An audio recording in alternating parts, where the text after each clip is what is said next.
Welcome to Heaven is Near, a channel dedicated to sharing extraordinary accounts of near-death experiences. I'm delighted to have you join us, and my name is John, your narrator for these captivating stories. The experiences we delve into provide a glimmer of hope in a world that can often feel desolate, reminding us that there is a profound existence beyond death. On August 30th, 2017 at 2 a.m. I coded under a tree in my front yard. I was having a severe hypoglycemic episode and had become extremely aggressive with my wife, who called the paramedics to our home. When they arrived, I became even more aggressive and the police were called to assist. When the police arrived, the fighting increased dramatically. They used an Ativan nasal spray to try and calm me down. I continued fighting and we came out the front door where they used the nasal spray again to no effect. I was hit in the head with a baton and fell off our porch, collapsing in the yard. They then held me down and cuffed me using the spray again. I then had what's called an instant cardiac arrest, where my heart stopped beating and I stopped breathing. When they realized what had happened, they started CPR and used the shock pads 3 separate times. The ambulatory record showed that it took 8 minutes before my heart began beating, but it couldn't beat on its own. 18 minutes later, my heart was beating on its own again. This is the story of what happened when I was clinically dead. The last thing I remembered that night was going to sleep before the low blood sugar event occurred. The next thing I knew, I was standing at my foyer doorway, looking towards my front door. I then noticed that the walls in my foyer appeared to be made of wood and gold. I'm a carpenter by trade, and as I looked at the wall, I thought, when in the hell did we do this? As I looked at the wall, the golden wood spoke to me. Literally, it spoke inside of me saying, "Look at me. I am the greatest wood that has ever been made." I did not realize what was happening.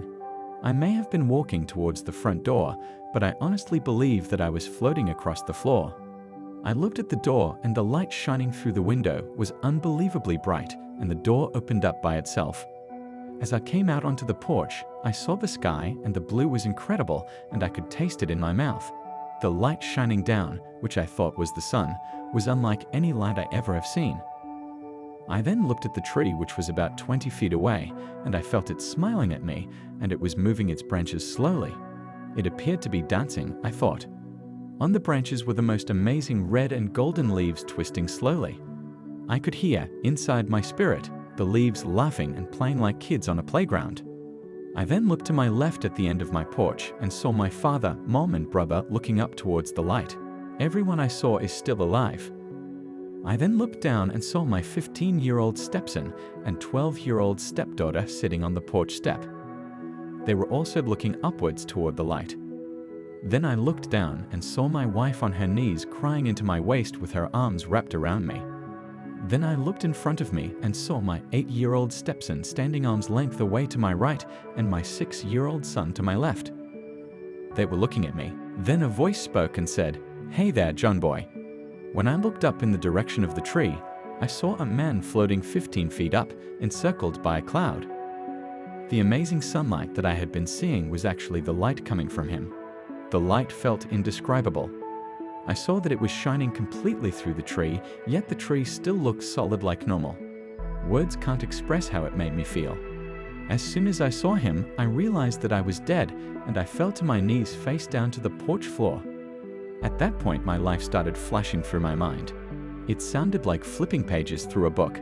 When it finished, seemed like a second, I looked up crying, weeping actually, and said, "Everything that I've done and everything that I didn't do." The man who I know was Jesus spoke and said, "What are you talking about? That doesn't exist here." When he said that, the tears on my face disappeared like they had never been there to begin with. I felt his mercy take away my burdens and the guilt and shame of all I had done in my life. I stood back up and he said, "You're free to come if you want to." My 8-year-old stepson Chris then spoke to me and said, "You're supposed to show us how to build a treehouse."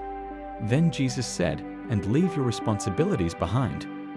My 6-year-old son Riley then said, "Daddy, you promised," and held out his hand. At that point, I forgot about all else happening. I just thought of my responsibilities and grabbed his hand. The next thing I remember was coming off of life support 10 days later, unable to talk, walk, or move my limbs. The doctor told my family that it may be permanent due to the amount of time I went without oxygen. 2 days later, I was talking and learning to walk again using a walker. 3 days later, I was home after being discharged from ICU. I now have slight damage to my ability to recall experience and memory, but overall I am doing well. I have shared this with others, but have found that few believe what happened and many of them think I'm crazy. I have stopped sharing it unless there's an overwhelming push inside my spirit to share it with a specific person.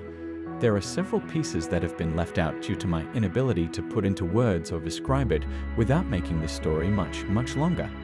It is getting harder to see it in my mind the older I get. I haven't forgotten what happened or how it happened, but I'm finding it hard to picture the scenes in my mind. If you have a personal account or know someone who has had a profound brush with the afterlife, we would love to hear from you. Share your near-death experiences with us by sending an email to heavenisnear23@gmail.com. Your stories have the power to inspire and uplift others, and we would be honored to narrate them in future videos. Together, let's continue exploring the mysteries that lie just beyond our earthly existence.